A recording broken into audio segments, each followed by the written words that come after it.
So I'm in JA, Sun City, Portmore.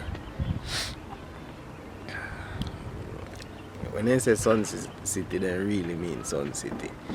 You know, lots of new development taking place, but not yet ready to disclose certain things.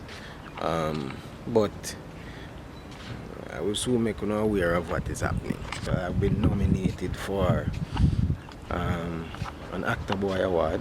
It takes place every year in Jamaica, and it's my partner in crime, Tony Hendricks, has been nominated as well. It's in the category of Best Actor, Best Actor, and it also has Oliver Samuels, Glenn Campbell. There are other things which are happening, so we soon make you know what I want. I wanna probably do things out there too, you know. So whatever you're doing, you know, do it good. It's life. Enjoy it and live it and love it. Yes. Blue skies, clear skies.